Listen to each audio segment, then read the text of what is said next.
to Allah tabaraka wa ta'ala wasu al'umma ba za su kasance sun yi engage ɗin kansu cikin aikata irin wa'innan sabubbuka ba, kuma tun suna jin kunyan aikatawa da ana yi a ɓoye, ana yin hannu ƙasa, yanzu a dawo ana yin hannu sama tsirarar Allah. Sai Allah ya jarabce su da irin wannan jarabawa, in ji Annabi Muhammad sallallahu alaihi wasallam.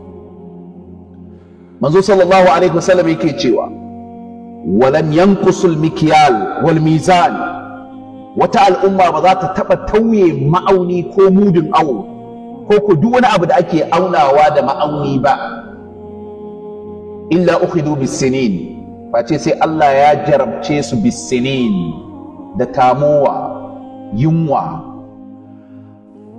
Sai Allah ya jarabce su da yunwa, ba za su taɓa tauye ma'auni ba. Idan aka ce ma'auni, galiban in ana magana akan masu awo, ko ana wata aya da ta yi magana akan masu awo ko wani hadisi, ƙwaƙwalenmu inda yake fara reflecting shine wato kasuwa, ma'auna, dawa, masara, dawa, shinkafa, wanda duk wani abu da ake aunawa da ma'auni ya shiga ciki. Wannan ma'aunin mudu ne, wannan ma'aunin tape ne da ake gwada yadi ko ake gwada fili da shi, wannan ma'aunin mita ne da ake gwada mai ko ake gwada wutar lantarki da shi ko makamantansu, wannan ma'aunin skeli ne da ake auna abubuwa da shi ko wannan ma'aunin time ne, lokaci, don har lokaci ya shiga ciki, duka ya shiga cikin wailul lil mutaffifin. Azaba ta tabbata ga masu tauye ma'auni. In ɗauke ka aiki, ƙwadugo ne, lebura ne, aikin gona ne, aikin gwamnati ne, aikin makaranta ne, aikin kamfani ne, ni agreement da kai akan cewa za ka zo wurin aiki kai reporting karfe 7 ko 7:30 ko makamancin haka, kuma za ka tashi karfe 4, baka zo ba sai karfe 8 ko karfe 9 ko 10, kuma kafin karfe 4 ka silale, kuma ƙarshen wata na ɗauko albashinka cip na agreement ɗin da muka yi da kai. Wannan albashin idan har na biya ka da time ɗin da ka naƙasa lokacin zuwa ko time ɗin da kai escaping ka gudu, in ka ci haramu, don ka tauye ma'aunin da na ɗauke ka aiki da shi. To babu wasu al'umma da za su tauye ma'auni kowane iri ne, illa ukhidu bisinin, face sai Allah ya jarabce su da yunwa. Yanzu idan ka ɗauko wannan gabar ka ɗora mu a sikeli na wannan gabar, daga sama har ƙasa waye ya tsira? Ɗan kasuwa ne ko ma'aikacin gwamnati ko ma'aikacin kamfani ko malamin makaranta, waye ya tsira? Balantana uwa uba boss workers wanda su ba sa ma zuwan kwata-kwata sai su karbi salari. To illa ukhidu bisinin, sai Allah ya jarabce su da wasu irin jajayen shekaru na wahala, shekaru na tsanani, shekaru na kuncin rayuwa, wa shiddatul ma'una, da kuncin rayuwa, wa jawru sultan, da zaluncin shugabanni. Wannan duka sakamakon tauye ma'auni Allah zai jarabci al'umma da shi. Matuƙar sun tauye ma'auni, to su jira wannan result ɗin zai fito. Kuma wanne ne ba ma yi? Yasa Allah tabaraka wa ta'ala yake cewa wa ma asabakum min musibatin fa bima kasabat aydikum. Duk lokacin da kuka ga wata jarabawa ta faɗo maku, to idan kuka tsaya kuka yi tsam da hankalinku, za ku gano genesis ɗin wannan jarabawar fa bima kasabat aydikum, abinda hannunku ne ya jangwalo muku, ku kuka kirawo ruwa, ku kuka taro match, an ce kar ku yi, kuka je kuka yi, an ce ku yi, kuka ƙi yi. To in ko ka ƙi ji, ba ka ƙi gani ba, in ka gani kuma ba ka ga da kyau ba. Abu na gaba, manzon rahama sallallahu alaihi wasallama yake cewa walam yamna'u zakata amwalihim illa mudi'ul qatar min as-sama' walau lal baha'im lam tumtiru. da ɗai wasu al'umma ba za su hana zakkar dukiyarsu ba, su dinga hana zakkar dukiya. Zakka da Allah tabaraka wa ta'ala ya sanya ta ɗaya daga cikin shika-shikan musulunci, ya umarce ka ba wuri ɗaya ba, ba wuri biyu ba a cikin alkur'ani, wa aqimus salata wa atuz zakka. Sallar kawai kake yi, baka ba da zakka. To babu wata al'umma da za ta rinka hana zakkar dukiyarta, in ji annabi sallallahu alaihi wasallam, illa muni'ul qatar, face sai Allah ya cire musu subsidy na ruwan sama, ya hana su ruwan sama. In dai za su daina ba da zakka, to shi ma sai Allah ya cire musu tallafi, cire musu tallafin ruwan sama da yake ba su. Ka duba irin bala'in da muka shiga wannan shekara. Akwai jihohin da fa a wannan watan na August a shine suka sake wani sabon shuka, kamar irin su Yobe, irin su wasu yanki na Bauchi da yanki na Borno. An kai har August ruwa bai tsaya ba.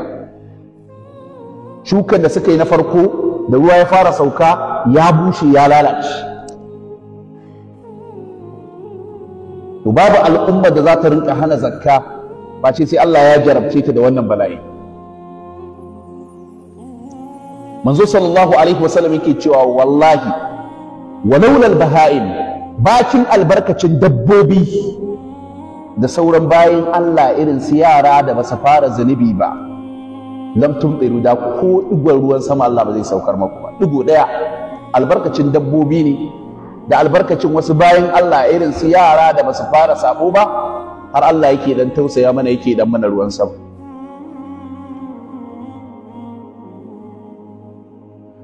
Abu na gaba, manzo sallallahu alaihi wasallam yake cewa walam yanqudu ahdallah wa ahda rasulihi illa sallat Allahu alaihim aduwwan min ghairihim. Mutane ba za su walwale alƙawalin Allah ba da alƙawalin manzan Allah, alƙawalin Allah da alƙawalin manzan Allah, face sai Allah tabaraka wa ta'ala ya sallada musu abokin gabansu shine zai rinka juya su. Inda za ku warware alƙawalin Allah, domin tun a cikin kalmar shahada kayi alƙawali da Allah kan cewa ba za ka haɗa shi da kowa ba, to ba za ka taɓa walwale wannan alƙawalin ba ka fara shirka, face sai ka ga result ɗin shirka. Kuma a cikin faɗinka ashhadu anna muhammadan rasulullah, ka ɗauki wasu gingiman alƙawula guda 4 wanda ka ce za ka yi shi, wanda haƙƙi ne na manzan Allah sallallahu alaihi wasallam za ka sauki. Alƙawali na farko a cikin faɗinka ashhadu anna muhammadan rasulullah shi ne ta'atuhu fi ma amar wa tasdiquhu fi ma akhbar wa ijtinabu ma naha anhu wa zajar wa alla yu'badu Allah illa bima shara. Ka ce ka ji ka gani za ka yi da'a ga annabi Muhammad sallallahu alaihi wasallam cikin duk abin da ya bada umarni a kansa, ko abin nan ya ci karo da son zuciyarka. Annabi ya ce kakka ci riba, kai kuma zuciyarka tana son cin interest, amma tunda annabi ya ce karaci, to ka ji ka gani za ka yi ma annabi da'a, ko da abin kai kana so zuciyarka na so, tunda annabi baya so to baka so. Wa tasdiquhu fi ma akhbar, ka ce ka ji ka gani cikin faɗinka ashhadu anna muhammadar rasulullah, zaka gaskata annabi cikin duk abin da ya bada labari a kansa. Ba abin da za a gaya maka da hadisi ingantacce cewa annabi ya ce, face sai ka ji ka natsu da shi, ka gamsu da shi. Annabi ne ya ce to ka yadda, sai me, sai action ya biyo baya, sai aiki da shi kawai. Sannan cikin faɗinka ashhadu anna muhammadar rasulullah har ila yau, ka ce ka ji ka gani wajtinabu ma naha anhu wa zajar, za ka nisanci duk abin da ya tsoratar, annabi ya tsoratar kuma ya hani a kansa, ka ce ba za ka rinka aikata. Sannan har ila yau na ƙarshe cikin faɗinka ashhadu anna muhammadar rasulullah, ka yi alƙawali cewa ba za ka kuskura ka bauta wa Allah ba sai da abin da annabi sallallahu alaihi wasallam ya bauta da Allah da shi. Domin babu wata bauta in dai bautar Allah ne ba ce sai da annabi ya fara wucewa gaba ya nuna ma al'umma ya ce ga yanda za ku yi. Da ya zo sallah cewa ya sallu kama ra'aytumuni usalli. Da ya zo aikin hajji sai ya ce khuzu anni manasikakum, ku kai aikin hajjin ku daga wurina. To ba za ka bauta wa Allah ba sai ka samo authenticity na cewa wannan abin ya inganta daga manzo sallallahu alaihi wasallam. Ba za ka rinka yin bautar Allah kawai da ka ba, kamar yadda Malam Abdurrahman Al-Akhdari ya ja kunnu mu cewa wala yahillu lahu an yaf'ala fi'lan hatta ya'lama hukm Allah fi. Bai halasta ga mutum musulmi ya aikata wani aiki ba sai ya san hukuncin Allah a ciki. To kai alƙawarin ba za ka bauta wa Allah ba sai da abin da Annabi Muhammad sallallahu alaihi wasallam yi sign, yi approve, yi stamping. Sai ka tabbatar da ingancinsa daga manzo sallallahu alaihi wasallam. Duka cikin faɗin kaman da cewa ashhadu anna Muhammadar Rasulullah. Kar ka manci daga cikin alƙawarin Allah da ka karɓo, ka yi alƙawari cewa za ka bauta wa Allah. Mafi girman bautar nan ita ce sallah. Sallolin nan tsakaninka da Allah guda 5 kana yin su akan lokaci, kana yin su yanda Allah yake so ko yanda kai kake so kake. Yanda Allah yake so ai masa sallar kake yi ko yanda kai zuciyarka take so kake. Kana kiyaye su? To babu wanda za su walwale alƙawalin Allah, su walwale alƙawalin manzon Allah illa sallallahu alaihim aduwan min ghairihim. Bace sai Allah ya sallada, ya ɗora wani maƙiyinsu a kansu. A ofis ɗinsu Allah ya ɗora wani maƙiyinsu a kansu. Ka duba yadda al'ummar musulmi suke a cikin wannan ƙasa. A makarantu, a asibitoci, a ofis. Sai ka ga kaman an yi ƙasan saboda wasu ne. Duk wani abu da aka fitar don a ci gajiyarsa ga baki ɗaya ƙasan sai ka ga wani yanki ne kaɗai yake cin gajiyarsa. To haka za ku kasance a kaskance matuƙar za ku warware alƙawarin Allah, ku warware alƙawarin manzan Allah sallallahu alaihi wasallam. To menene mafita ko me ya kamata mu yi a irin wannan yanayi? Haƙiƙa al'umma sun tsinci kansu cikin halin kakanikai a wannan lokaci. Idan har mun gane cewa kurakuranmu ne, to me ya kamata mu yi don mu gyara? Na farko mu dawo wa Allah, mu gyara alaƙarmu da Allah, mu yawaita istighfari, mu yawaita tuba, sannan mu yawaita aikata ayyukan da Allah ya ce mu yi a daidai irin wannan gabar. ‘Yan uwa mu sani, kowane season, kowane yanayi, Allah ya hore ma al'ummar musulmai wata irin ibada wanda ya dace a yi a daidai wannan season din. Mu malamai suke cewa idan season ɗin wata ibada ta zo, to duk wata ibada da za ka yi a wannan lokacin ba ta kai na wannan season ɗin ba. Falala da rumu da lada. An gane? Yanzu misali, ranar Arfa, ana yin azumin ranar Arfa ko ga wanda bai samu zuwa Arfa ba. To duk wani ibada da za ka yi, misali karatun Alƙur'ani ko kuma sallar dare ko sallar walha ko wani abu makamancin haka ko sadaka, bai kai ibadar azumin ranar Arfa a daidai ranar Arfa ba, saboda season ɗin shi ne, tenuwar shi ne. Azumin sitti Shawwal idan ya zo, duk wata ibada za ka yi a cikin watan Shawwal, ba ma magana akan ibada ta farilla. Ibada ta farilla dama wannan dole ne, wannan tana nan constant, amma duk wata ibada da za ka yi na nafila ta kai ibadar azumin sitti Shawwal a daidai lokacin season din shi ba. To a daidai irin wannan gabar, Allah tabaraka wa ta'ala a yanayin da al'umma suke ciki a wannan ƙasa na halin yunwa da hali na fatara da abin da ka fi ƙarfin shi yanzu ya dawo ya fi ƙarfinka, masara wadda da muke ganin a cikin dai abinci da al'umma suke gani mai sauƙi, wanda ya fi kowanne sauƙi a cikin al'umma mu especially al'umma Hausa Fulani, shi ne tuwon masara da sauran makamantansu. amma yanzu sun zo sun fi ƙarfin malam Bahaushe. Masara yanzu sai gidan masu shi, domin a soyayya ne ake gaya min cewa buhun masara ya ta sama 65,000.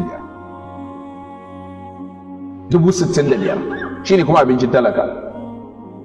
Buhun dawa kuwa tun sati ɗaya da wani abu da suka wuce yake 75,000. Ya kai ga da yawa daga cikin al'umma yanzu ba sa ci. Akwai bawan Allah da yake gaya min cewa a yankinsu saboda babu abincin kuma ga hali na rayuwa da ake ciki, wallahi dissa da ka sani irin dissan awara da dissa abin ana sarrafa shi a mai da shi abincin dan adam maimakon abincin dabbobi. Ci a yankin su yanzu an daina ba dabba irin wa'innan dissan, sai dai mutum ne yake sarrafawa ya ci. Akwai kuma yankin da ake gaya mana cewa yanzu haka currently duk wani ganye da ka sani wanda za a iya sarrafawa a ci, a dafa, a barbada mai gishiri a ci, an tsige shi an dafa shi. Har ganyen mangwar irin langabo din nan inda za a dafa shi, a tace ruwan da yake da bauri, a barbada mai gishiri, a sa a bakin salati, mutanen yankin yanke shi suke suna ci saboda yunwan da ake ciki.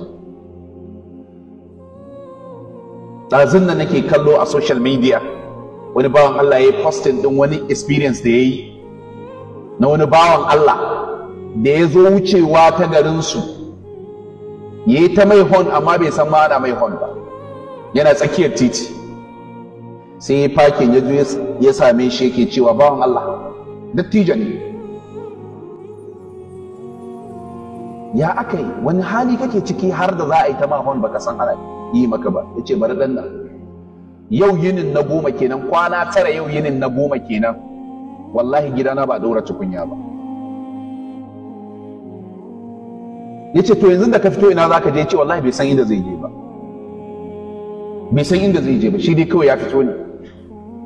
Ya ce yana da 'ya'ya guda 8 da matan shi na 9 duk da shi na 10, kuma ka san yanzu haka family of 10 a talauce a rayuwa irin ta talaka, familin da yake da mutum guda 10 wallahi tallahi 6,000 7,000 baya masu kefani fadi. Kaddara a ce 6,000 suke maci kowace rana, a wata 6,600 so 30 nawa kenan? 160. Kowa yake aikin 160 a nan a ƙasan ma gabaki daya, kowa yake aikin da ake biyan shi 160. Minimum wage har yanzu ba 30,000 ba ne, saboda tsananin rayuwa da ake ciki. Na daga cikin abin da ya jawo hankali na zuwa ga wannan lecture din, zuwa ga wannan muhadarar, shine ni kaina experience da nayi a ɗan lungun da muke. Allah kaɗai ya san adadin mutanen da suke zuwa su yi min sallama su ce ba a ci a gidansu. Juma'an nan da ta wuce akwai dattijan da ya zo yake gaya min cewa wallahi ya rasa wanda zai je ya gaya mawa, shi yasa ya zo wurina. Ya ce mun wallahi tun yinin alhamis da rana ba su ci ba a gidan shi, ba a ɗora abincin rana ba, haka na dare ba a ɗora ba, na safe ba a ɗora ba. Lokacin da ya zo mun kusan 11 da wani abu ne, ina shirye-shiryen tafiya juma'a, shin wallahi ba a ci ba. Na rasa me zan bashi nima. Haka nan na shiga gida, na je na ɗauko mai ledan makaroni kwara ɗaya da 500. Ba wai ina faɗi ba ne saboda wai a san na yi ɗin, a'a experience ne da na yi a cikin wannan yanayi. Wallahi ina kallo da na miƙa masa kwalla yake, ya wuce yana ta godiya, yana ta murna. Wannan yanayin da ake ciki wallahi duk inda kake tunanin shi ya wuce. Shi yasa muka ga ya dace mu tunasar da al'umma akan yanayin da ake ciki a matsayinmu na musulmai. To me ya kamata mu yi? Allah tabaraka wa ta'ala yana faɗi a cikin littafinsa, ya gaya mana wata irin ibada wanda ake yi a daidai irin wannan gaba, wanda wannan ibadar duk wata ibada da za ka yi na azumin litini da alhamis, karatun alkur'ani da waye, wallahi bai kai wannan ibadar ba, domin sizin ɗinta ne. Allah yake cewa falaqata hamal aqaba, don me ba ku rungumi al'aqaba ba? Sai Allah ya fassara mana al'aqaba din a can gaba, cewa ma adraka mal aqaba, shin me sanar da kai abin da ake kira al-aqaba? Ke fakku raqaba, ƴanta wuyaye. In zamanin bayi ne ka ƴanta wuyaye, ka je ka samu wani bawa wanda yake musulmi a ƙarƙashin wani kafiri, ka ƴanta shi domin ya sami ƴancin yin addinin safari. Sai Allah ya ce au it'amun fi yawmin dhi masqaba, ko ciyarwa a lokacin da mutane suke cikin halin yunwa. Fi yawmin dhi masqaba, ciyarwa a lokacin da al'umma suke cikin halin kakanikaye, ibada ce a musulunci. Ciyar da al'umma, kana da hali ka ciyar da al'umma a daidai lokacin da suke cikin halin yunwa.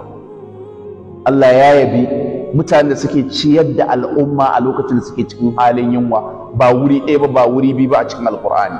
Ubangiji tabaraka wa ta'ala yake cewa, yake siffanta wasu siffofi na bayin Allah na ƙwarai, bayin Allah na gari, cewa yut'imuna at'ama ala hubbihi miskinan wa yatiman wa asira.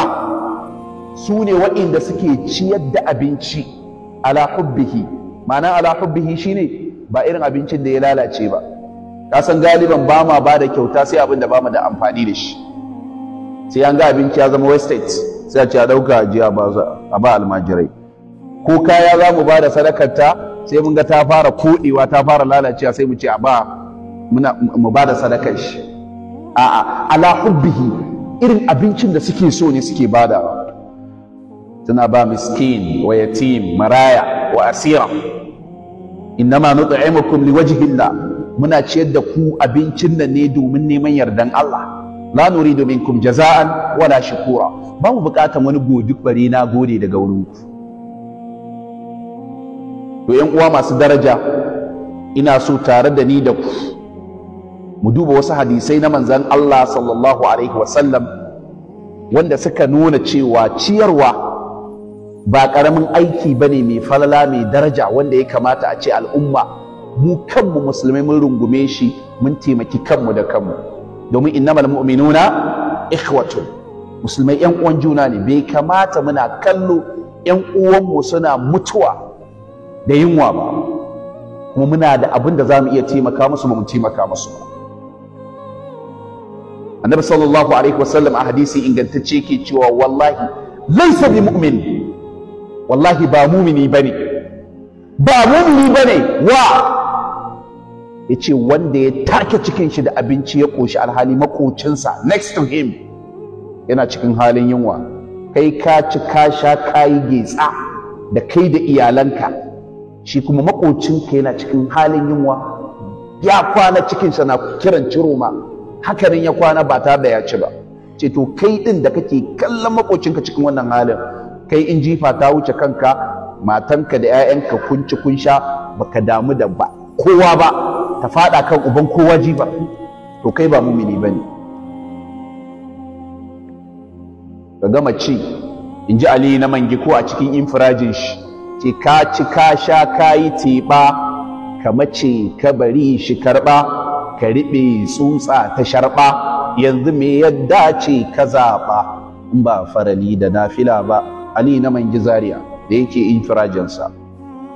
Ka gama ci, a ƙarshe dai kai abincin tsutsa ne. To me ya kamata mu yi? Ga solution. Ina son dan Allah a kirga mu wasu aikace-aikace da Annabi sallallahu alaihi wasallam ya ce a yi a cikin wa'innan hadisan. Mu ga wanne Annabi ya ba priority. Duk inda aka je a cikin wa'innan hadisan da za mu karanto, hadisai ne masu yawa. In lokaci ya bar mu, za mu ga Annabi yana maimaita mana wani abu ɗaya saboda mahimmancinsa. Wannan abu ɗayan mahimmancinsa ne sa Annabi sallallahu alaihi wasallam ya yi tarfitin din shi in different occasion. Hadisi na farko, Annabi da Umar radiyallahu anhuma, an karɓo daga Abdullahi dan Umar, Allah ya yarda da su, anna rajulan jaa ila Nabi sallallahu alaihi wasallam. Wani mutum ya zo wurin Annabi sallallahu alaihi wasallam. Qala ya Rasulullah, sai ce manzan Allah, ya manzan Allah, ayyun nasu ahabbu ila Allah, cikin mutane gabaki daya wane ne Allah ya fi so? Wani mutum ne Allah tabaraka wa ta'ala ya fi so?